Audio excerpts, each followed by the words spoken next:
Okay, so you want to talk UFOs. And not like the grainy photos, tinfoil hat kind of UFOs, but the what if? It's all true kind. Like, what if we are not alone and someone doesn't want us to know? Well, you're in the right place because in this deep dive, we're going to be diving into a conversation with Eric Weinstein, mathematician, economist, and host of The Portal. Right. And he is not afraid to challenge conventional thinking, and his take on UFOs, let's just say it's a wild ride. So, Here's where it gets interesting. Weinstein used to be like a die-hard UFO skeptic. Yeah.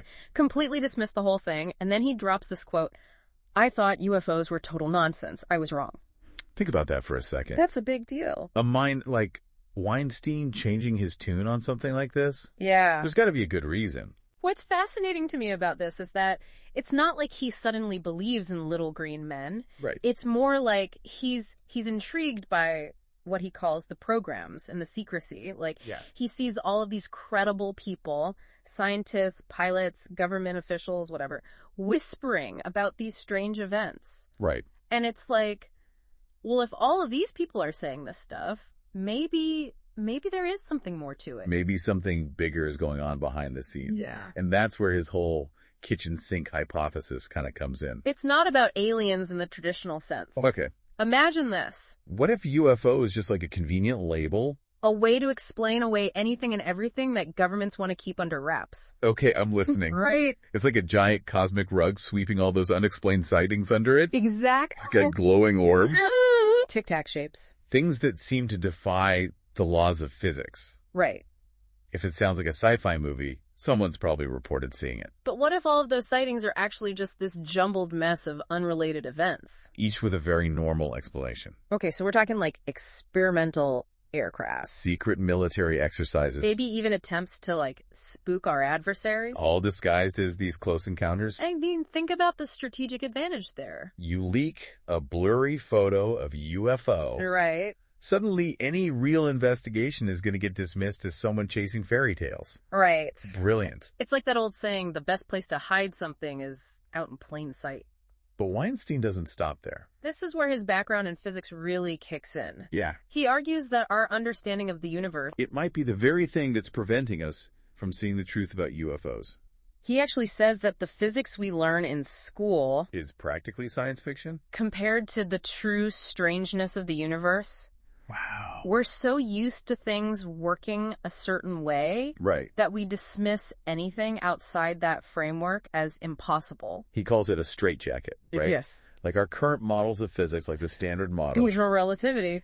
they're so good at explaining most of what we observe Right. that anything that doesn't fit, we just toss it out. Exactly. But what if our scientific straitjacket is actually blinding us? To real, potentially groundbreaking phenomena. What if we've barely even scratched the surface of what's possible? Which leads us to a fascinating piece of the puzzle. Weinstein brings up this declassified Australian document from 1971 that supposedly confirms some of the greatest physicists of the time.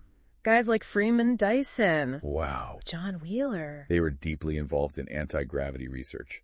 Now that's where things get really interesting. Right. We're not talking about some fringe theory here. Right. These were giants in the field. So what if this research shrouded in secrecy? Was spurred by something truly significant. Something they couldn't explain. Something that challenged everything they thought they knew. It's like they stumbled onto a secret, a glimpse into a reality we can barely even imagine. Right. And maybe, just maybe, that secret holds the key to understanding what these so-called UFOs really are. Yeah, we're talking about the potential for technology so advanced. That it would seem like magic to us. Right. The kind of technology that could rewrite our understanding of physics. And reshape our place in the cosmos. Weinstein even goes so far as to say that if aliens are here, and let's be clear, he's not saying they definitely are. But if they are, he might be one of the few people who has an inkling of how they're doing it. Wow. As a bold statement. It really makes you wonder, what does he see that we don't? What connections has he made? That have led him to this conclusion. That's the beauty of a deep dive like this. You know, we're not just skimming the surface of a topic. We're grappling with the big questions. The ones that keep us up at night. Right. Are we alone in the universe? Are there forces at play beyond our comprehension? And here's the thing. We may never have all the answers. But by exploring these possibilities, by challenging our assumption, and expanding our understanding of what's possible, we open ourselves up to a world of wonder and discovery. Exactly. This deep dive wasn't about convincing you of anything. It was about taking you on a journey. We explored the possibility of hidden agendas, The limits of our scientific understanding, and the tantalizing hint of technology that seems ripped straight out of science fiction. If this conversation sparked your curiosity, I definitely encourage you to check out the full Eric Weinstein interview. You'll find a link in the show notes. Yeah, good idea. Trust me, it's a wild ride. Until next time, keep asking questions, keep exploring the unknown, and keep your eyes on the skies. You never know what you might find.